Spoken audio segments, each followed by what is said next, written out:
Namaskar Mitrano. Welcome back to our journey to become the industry ready professional and show our professional impact on the career growth. Till today,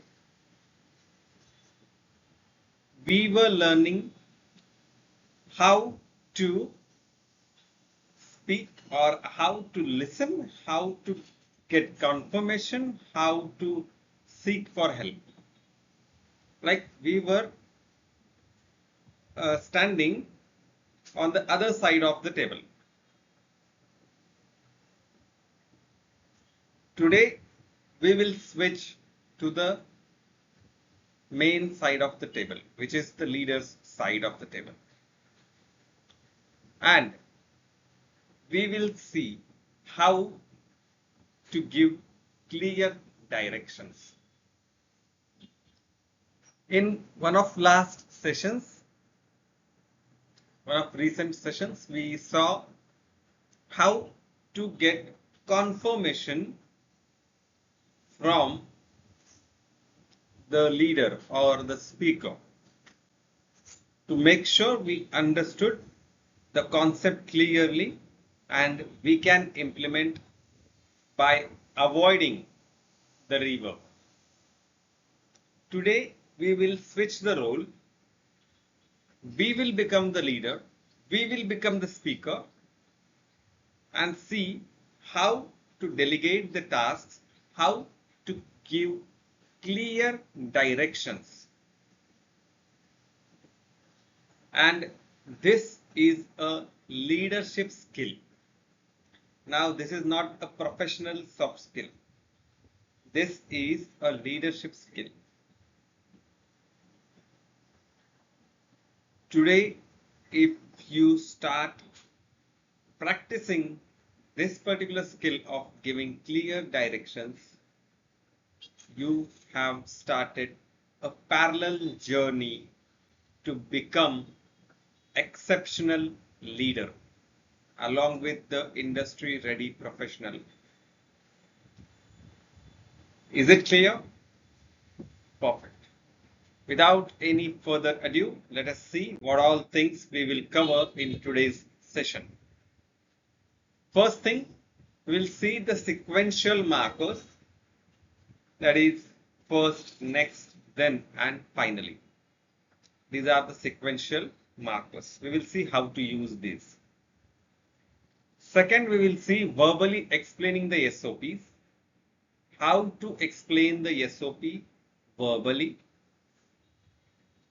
safe handovers, how to transfer the tasks, how to delegate the tasks to the team without any ambiguity, without any confusion. Okay, let's start the session. I said when we started, this is not just a professional soft skill. Learning how to give the direction is a leadership skill. आता leadership म्हटलं की फक्त आपण office किंवा आपलं college हेच आपण समजणार आहोत का? तर नाही. तुम्ही तुमच्या घरातल्या मोठ्या व्यक्तींकडे बघा.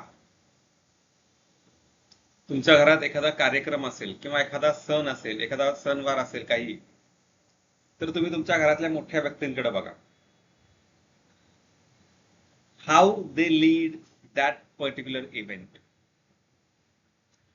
ते प्रत्येकाला कामं नेमून देत असतात. आईला किचन मधली कामं नेमून देतात. आपल्याला एखादं साफसफाईचं काम असू शकतं किंवा काही सामान बाहेरून आणायचं काम असू शकतं.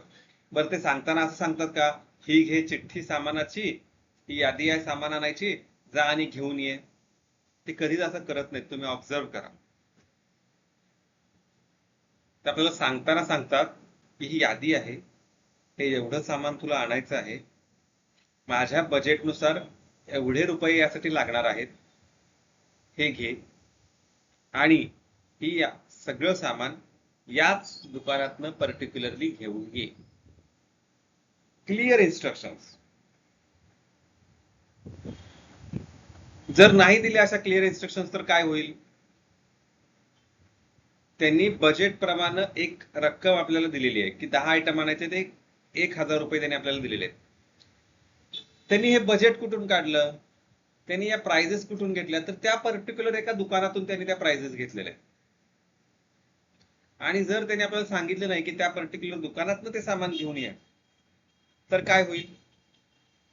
आपण दुसऱ्या कुठल्या तरी जवळच्या दुकानात जाऊ किंवा एखाद्या अशा दुकानात जाऊ ज्या दुकानामध्ये हे सगळं सामान त्या प्राइसला मिळणार नाही आणि कदाचित 10 ऐवजी 7च आयटम आपल्याला घेऊन घरी यावं लागेल 1000 रुपयामध्ये. म्हणून आपल्या घरचे नेहमी आपल्याला कुठलीही इन्स्ट्रक्शन देताना, कुठलंही काम आपल्याला देताना ते एक क्लिअर पूर्ण स्ट्रक्चर देतात, स्ट्रक्चर्ड इन्स्ट्रक्शन देतात. आपल्याला त्यांच्याकडून शिकायचं की आपण कशी इन्स्ट्रक्शन द्यायची. कॉलेजचा एखादा इव्हेंट असेल, तुमचे प्रोफेसर तुम्हाला वेग इन्स्ट्रक्शन्स देत नाहीत, ते तुम्हाला क्लिअर स्टेप बाय स्टेप सगळे इन्स्ट्रक्शन्स देतात. का देतात? तर त्याच्यामध्ये कुठल्याही प्रकारे कन्फ्युजन नसलं पाहिजे. मग आपल्याला हे शिकायचंय आता की आपण कसं करायचं. आपण घरातल्या एखाद्या कार्यक्रमाला किंवा कॉलेजमधल्या एखाद्या फंक्शनला किंवा कंपनीतल्या एखाद्या मीटिंगमध्ये कशा पद्धतीनं आपल्याला ज्या काही इन्स्ट्रक्शन्स द्यायच्या आहेत त्या सक्सेसफुली डिलिव्हर करायच्या आहेत, हे आजच्या सेशन मध्ये आपण शिकणार आहोत. आणि एक स्टॅटिस्टिक आहे, सर्वे मोठ्या कंपनीनं केलेला आहे. त्याच्या according to that survey, teams led by clear communicators are up to 25% more productive than those navigating ambiguity. कशा पद्धतीनं हे 25% जास्त प्रोडक्टिव्हिटी आली हो? तर आपण त्या घरच्या एक्झाम्पल वरती थोडं काम करू. आपल्याला क्लिअर इन्स्ट्रक्शन दिली आहे घरच्यांनी की ही यादी आहे, ही यादी घेऊन तुला याच दुकानात जायचं आहे आणि एवढे पैसे घेऊनच तुला एवढं सामान सगळं आणायचं आहे. ह्याच्यामध्ये आपल्याला काही विचार करावा लागतो का? तिथे जाऊन आपल्याला काही बार्गेनिंग करावं लागतं का? काही नाही करावं लागत. जर हेच आपल्याला सांगितलं नसेल की आपल्याला कुठल्या दुकानात जायचंय, हेच आपल्याला त्यांनी सांगितलं नसेल की किती याचं बजेट असू शकतं, एक 3000 रुपये हातावर ठेवले आणि सांगितलं एवढं सामान घेऊन ये म्हणून, बरं सामानाची किंमत किती आहे? मूळ 1000च आहे, पण दिलेत किती? 3000. म्हणजे आपल्यावर ऍडिशनल रिस्पॉन्सिबिलिटी आली. Can you here me? Additional responsibility, आपल्याला बार्गेनिंग करावं लागेल. कारण आपण नवीन शॉपमध्ये जाणार आहोत, दुसऱ्याच एका शॉपमध्ये जाणार आहोत जिथं या गोष्टींच्या किमती कदाचित जास्त असतील, कमी असतील, माहिती नाही. मग आपल्याला ते सुरुवात कुठून होईल? पहिल्यांदा आपल्याला दुकान शोधण्यापासून सुरुवात होईल. मग तिथं त्याची क्वालिटी चांगली मिळेल की नाही हे आपल्याला माहिती नाही. तिथं आपल्याला प्राइस बरोबर आहे की नाही माहिती नाही, when compared to the market price. तिथं आपण बार्गेनिंग करू शकतो की नाही हे आपल्याला माहिती नाही. कदाचित आपल्याला बार्गेनिंग करावं लागेल. म्हणजे आपली किती मोठी प्रोसिजर झाली बघा. तेच पूर्ण इन्स्ट्रक्शन दिलेले आहेत. क्विकली गाडीची चावी घेतली, त्याच दुकानात जायचंय, त्या दुकानातनं सामान घेऊन परत मागे यायचंय, काहीही विचार नाही. ते एक काम, ज्या कामासाठी क्लिअर इन्स्ट्रक्शन्स दिल्या नसत्या तर 3 तास लागणार होते, ते 1 तासात काम झालेलं आहे आणि तुम्ही पुढचे 2 तास दुसरी कामं करण्यासाठी फ्री झालेले आहात. गेटिंग माय पॉइंट? म्हणून मी नेहमी म्हणतो की आपण ज्या काही स्किल सेट शिकायचा प्रयत्न करत आहोत रोज, हे सगळे स्किल सेट्स आपल्या सराउंडिंग एन्व्हायरमेंट मध्ये आहेत. भले तुम्ही आज इंडस्ट्रीमध्ये काम करत नसाल, तुम्ही एखाद्या कॉलेजमध्ये शिकत असाल, तरी सुद्धा तुम्ही बघू शकता हे सगळे जे काही स्किल्स आपण शिकतोय हे सगळे स्किल्स आपल्या घरापासून सुरू होत आहेत, कुठलंही असू दे. करेक्ट. म्हणून आपण आज हे स्किल कशा पद्धतीने आपल्याला वापरायचंय, कशा पद्धतीने आपलं स्ट्रक्चर करायचंय, आपलं जे काही आपल्या ज्या काही इन्स्ट्रक्शन्स आहेत त्या कशा पद्धतीने आपलं स्ट्रक्चर करायचे हे आपण आज बघणार आहोत. मग आपण 3 क्लिअर पिलार मध्ये हे क्लिअर डायरेक्शनचं जे काही कम्युनिकेशन आहे हे डिवाइड केलेलं आहे. पहिलं आहे स्ट्रक्चर. स्ट्रक्चर आपलं फिक्स असणार आहे जे आपण बघणार आहोत पुढच्या स्लाइड्स मध्ये. फर्स्ट, नेक्स्ट, देन आणि finally. First, take this particular list of items. Next, take this amount, because this particular listed items will be billed around 1,000 rupees. Then go to this particular shop and finally buy everything from this particular shop only. पहिल्यांदा काय करायचंय, नंतर काय करायचंय, त्याच्यानंतर काय करायचं आणि सगळ्यात शेवटी काय करायचं हे आपण पूर्ण एका स्ट्रक्चर मध्ये बसून डायरेक्शन देणार आहोत. प्रिसिजन. प्रिसिजन म्हणजे काय? टू द पॉइंट बोलायचंय, वेग कधीही बोलायचं नाहीये. वेग म्हणजे काय तर ज्याच्याकडे नॉलेज नाहीये ना तो वेग बोलतो, ज्याला एखाद्या गोष्टीबद्दल माहिती नाहीये ना तो वेग बोलतो, आणि ज्याला एखाद्या गोष्टीबद्दल नॉलेज आहे, ती गोष्ट त्याला माहिती आहे, तो तुम्हाला टू द पॉइंट डायरेक्शन्स देऊ शकतो. ऑब्झर्व करा, जर एखाद्या तुम्ही अनोळखी सिटीमध्ये गेलात, अनोळखी गावामध्ये गेलात आणि तिथं तुम्ही बाईकवरून जाताय, एखादा ऍड्रेस तुम्हाला सापडत नाहीये आणि तुम्ही एखाद्या रस्त्यावरून चालणाऱ्या माणसाला विचारलं, आता त्याला तो ऍड्रेस एक्झॅक्ट माहित नसतो, अज्युम करा त्याला एक्झॅक्ट माहित नाही, पण त्याला ती बिल्डिंग माहित आहे, त्याला ती अपार्टमेंट माहित आहे. तो काय म्हणेल, तुम्ही आहे ना ही बिल्डिंग मी कुठेतरी रस्त्याच्या ह्या साईडलाच बघितली आहे, मग तुम्ही ह्या साईडलाच रस्त्याचे सर्च करत जा, जरासं आत वगैरे गेलात तर चालेल. असं कोणी सांगितली डायरेक्शन आपल्याला तर आपण त्या बिल्डिंग पर्यंत या जन्मात तरी पोहोचू शकू का? नाही. म्हणून माझा एक नेहमीचा अनुभव आहे, मी नेहमी ही गोष्ट इम्प्लिमेंट करतो. मी कधीच रस्त्यावरून जाणाऱ्या माणसांना, चालत जाणारे असतील किंवा एखादा म्हणजे काय म्हणतात त्याला, ट्रेसपासर असेल, त्याला मी कधीच रस्ता विचारत नाही. मी जवळचं रिक्षा स्टँड शोधतो, जवळचं रिक्षा स्टँड शोधतो आणि तिथं उभ्या असलेल्या रिक्षावाल्या मामांना मी विचारतो किंवा हा ऍड्रेस कुठे असेल किंवा इथून या ऍड्रेस पर्यंत जाण्यासाठी रस्ता कसा आहे. To the point clear instruction तुम्हाला रिक्षावाल्या मामांकडून मिळतात. ऑब्झर्व करा, ट्राय करून बघा. आत्ता हा व्हिडिओ बघून झाल्यानंतर कुठे बाहेर जाणार असाल तर बाहेर गेल्यानंतर तुम्ही बघू शकता, एक परीक्षा घेऊन जाता जाता रिक्षा स्टँडवरचा एखादे रिक्षावाले मामा उभे असतात, त्यांना विचारायचं की मामा हा ऍड्रेस मला सापडत नाहीये. आता ते रिक्षावाले मामा तुमच्या ओळखीचे असतील आणि त्यांची परीक्षा घ्यायला गेलात तर तुम्हाला फटके मिळतील बरं. So be careful. ओके, तर अशा पद्धतीचं हे प्रिसिजन महत्वाचं असतं. म्हणून मी हे एक्झाम्पल तुम्हाला सांगितलं की तुमच्या पर्सनल लाईफमध्ये सुद्धा हे एक्झाम्पल तुम्ही आता इथून पुढे जेव्हा केव्हा नोकरीसाठी बाहेर पडाल किंवा नोकरीसाठी दुसऱ्या शहरात जायची वेळ येईल तुमच्यावर, तेव्हा तुम्हाला हे उपयोगाला येईल. आणि कन्फर्मेशन, आपण जेव्हा एका प्रिव्हियस सेशन मध्ये आपण बघितलं होतं की समोर त्याचं बोलून झाल्यानंतर आपण पॅराफ्रेझिंग करून त्याचं जे काही बोलणं आहे ते आपल्या शब्दात पुन्हा मांडायचंय आणि त्याच्याकडून कन्फर्मेशन घ्यायचंय की हे जे काही तुम्ही कॉन्सेप्ट सांगितली ती कॉन्सेप्ट हीच आहे का, जी मला समजली, जी माझ्या अंडरस्टँडिंग नुसार अशी आहे, तेच आपण स्विच करून बघतोय. आपण आता टेबलच्या त्या साईडला आहोत, बरोबर. तिथून जर समोरच्या माणसाने आपल्याला विचारलं नाही की सर ही कॉन्सेप्ट अशीच आहे का, कदाचित त्याला माहिती नसेल की आपण कशा पद्धतीने पॅराफ्रेझिंग करून कन्फर्मेशन घ्यायचंय, कदाचित त्याला माहिती नसेल, त्यानं हा प्रोग्राम कदाचित अटेंड केला नसेल, बरोबर. मग आपण काय करायचंय, आपण विचारायचंय. ह्या झाल्या माझ्या complete instructions.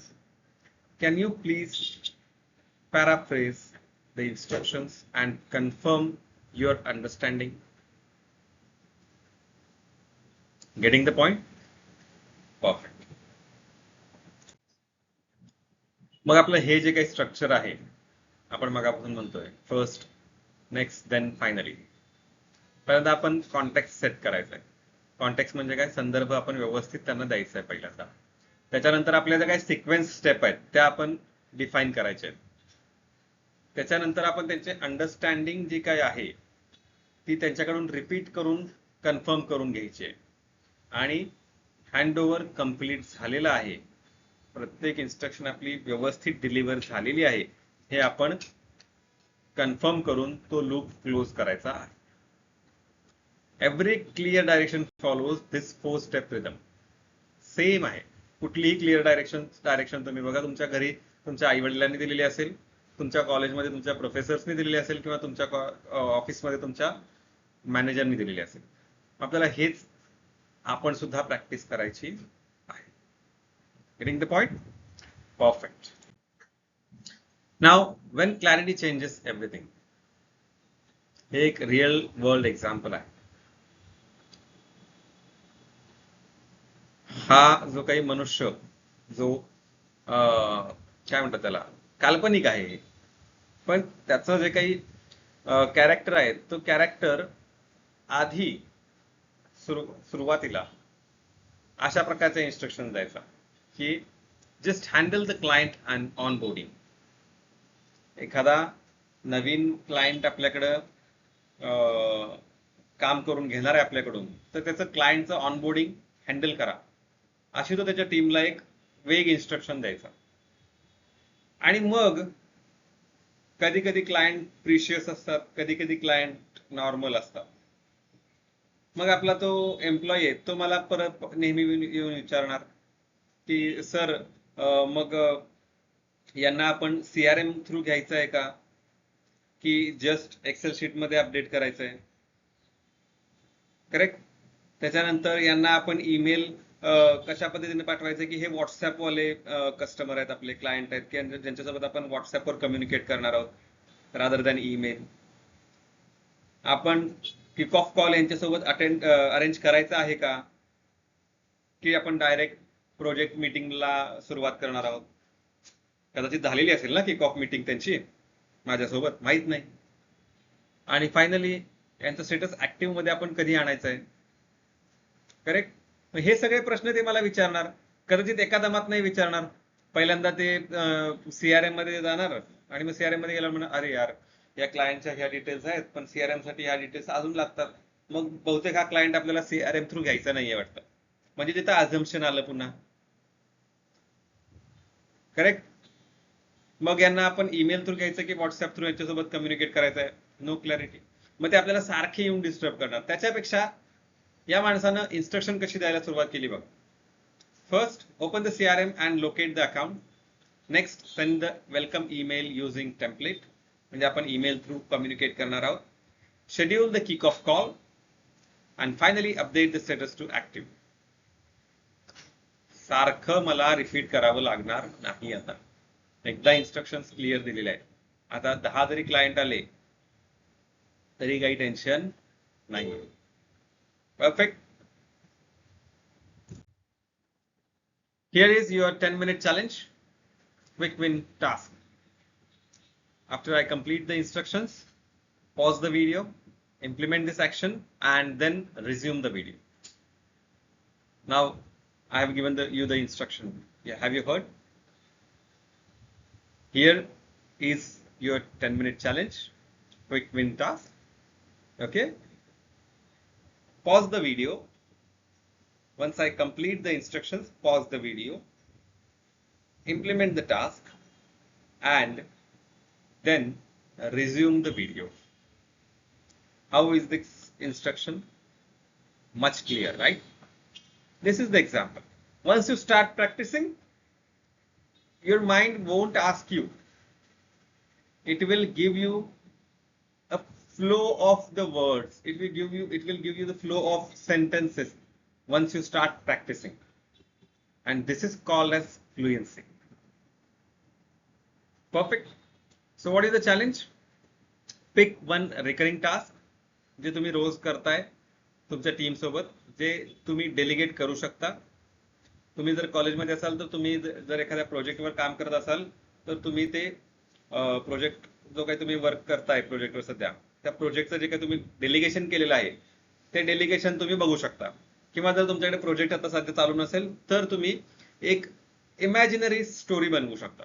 Okay, sorry, write it using sequential markers. जे काही इन्स्ट्रक्शन्स तुम्हाला द्यायचे आहेत त्या सिक्वेन्शियल मार्कर्स वापरून तुम्ही लिहू शकता. आणि त्याच्यानंतर say it out loud, record yourself और practice with colleague. If they can repeat it back perfectly, you nailed it. What does it mean? जर आपण जे काही सांगतोय, जे काही इन्स्ट्रक्शन देतोय ती त्यांनी पॅराफ्रेज करून क्लिअरली सांगितली तुम्हाला, म्हणजे तुमचा मेसेज 100% कन्वे झालेला असेल तर you have nailed it. Good to go. Pause the video, complete the activity, and resume the video once you are done with this activity. Before your next session, what all things you should do? Document one SOP verbally. Record a 2-minute voice note explaining a work process using sequential markers. Irrespective of your workplace, it might be your college, it might be your office. Practice a safe handover. Delegate a task this week using 4-step framework. Ask confirmation. Observe and reflect. Notice one unclear instruction you hear this week. Rewrite it using today's method. And post your biggest insight in the community group before tomorrow. Perfect? Yeah. Good to go. So what are 3 takeaways from today's session? First, structure builds trust. What we said earlier in this session. Trust and respect. कारण आपण instruction देताना इतक्या clear instructions देतोय की समोरचा माणूस next time आपल्याकडून instructions, आपल्याकडे जेव्हा काम असेल एखादं, तेव्हा तो एका फ्री माइंडने आपल्या समोर येऊन बसणार आहे. जेव्हा आपण एखाद्याला बोलवू तेव्हा तो फ्री माइंडने येऊन बसणार आहे, कारण इथं कन्फ्युजन काही नाहीये. इथं वेग इन्स्ट्रक्शन्स आपल्याला मिळणार नाहीयेत आणि त्याच्यामुळे आपला वेळ खूप वाचणार आहे. मग भले ते आठवड्याचं टास्क असलं तरी सुद्धा त्याच्यामध्ये आपलं कन्फ्युजन नसणार आणि आपण फ्री माइंडनं काम करणार आहोत. असा ट्रस्ट त्या माणसाच्या मनात आपल्याविषयी जन्माला येतो. The team starts respecting you. You earn respect by giving clear instructions. कारण क्लिअर इन्स्ट्रक्शन्स दिल्यामुळं कुठल्याही प्रकारचं कन्फ्युजन तिथं राहत नाही. कन्फ्युजन राहत नाही याचा अर्थ कुठल्याही प्रकारचं जे काही रिवर्क आहे ते तिथं होणार नाहीये. चुका तिथं कमी होणार आहेत, मिस्टेक्स अवॉइड होणार आहेत आणि जो काही आपला प्रोजेक्ट आहे, जे काही आपलं टास्क आपण डेलिगेट केलेलं आहे ते एकदम स्मूथली रन होणार आहे. आणि त्याच्यामुळं तुम्ही आणि तुमच्या टीम मध्ये जे काही रिलेशन बिल्ड होणार आहे ते नेहमी पॉझिटिव्ह असणार आहे. तुमची टीम तुमच्यावर विश्वास ठेवायला लागणार आहे की सरांनी आपल्याला सांगितलं या क्लिअर इन्स्ट्रक्शन आपल्याला ह्याच फॉलो करायचे आहेत आणि टास्क हे 1 आठवड्यामध्ये कम्प्लीटच होणार आहे. कदाचित ते याचा चुकीचा पण फायदा घेऊ शकतात बरं का. सरांनी सांगितलं 1 आठवड्यात होतंय, 7 दिवसात होतंय, म्हणजे बरोबर 7 दिवसात होतंय, आपण 8व्या 9व्या दिवसात सुट्टीचं प्लॅनिंग करू. करेक्ट? म्हणजे एवढा ट्रस्ट डेव्हलप झाला पाहिजे, एवढा रिस्पेक्ट डेव्हलप झाला पाहिजे की समोरच्या माणसाला माहिती आहे की हा सरांनी आपल्याला काम दिले 3 दिवसाचं आहे म्हणजे 3 दिवसात संपणारच आहे. क्लिअर, कन्साइज, क्रिस्प इन्स्ट्रक्शन्स असणार आहेत आपल्या. Getting the point? Precision prevents errors. आता आपण बघितलं, जर एरर्स नाही झाले तर 3 दिवसाचं टास्क 3 दिवसातच कंप्लीट होणार आहे. आणि एक बेसिक रूल असतो कुठलाही प्रोजेक्ट किंवा कुठलीही टाइमलाईन डिफाईन करताना, आपण 25% ऑफ द टाइमलाईन बफर ठेवतो नेहमी. म्हणजे एखाद्या गोष्टीला 3 दिवस लागणार असतील तर आपण त्याला 4 दिवस सांगतो. करेक्ट? हे आपण आपल्या घरी सुद्धा करतो. हेच जर क्लिअर इन्स्ट्रक्शन्स नसतील दिल्या तर तिथं रिवर्क आलं. रिवर्क म्हणजे काय? मी आता 3 तास या कामावरती घालवलेले आहेत आणि 3 तास या कामावरती घालवल्यानंतर जेव्हा मी हे काम तुम्हाला येऊन दाखवणार आहे तेव्हा तुम्ही त्याच्यामध्ये रिव्ह्यू करणार आहात आणि रिव्ह्यू केल्यानंतर तुमच्या लक्षात येणार आहे की माझ्या एक्सपेक्टेशन नुसार हे काम झालेलं नाहीये. मग चूक कोणाची आहे याच्यामध्ये? माझी आहे का?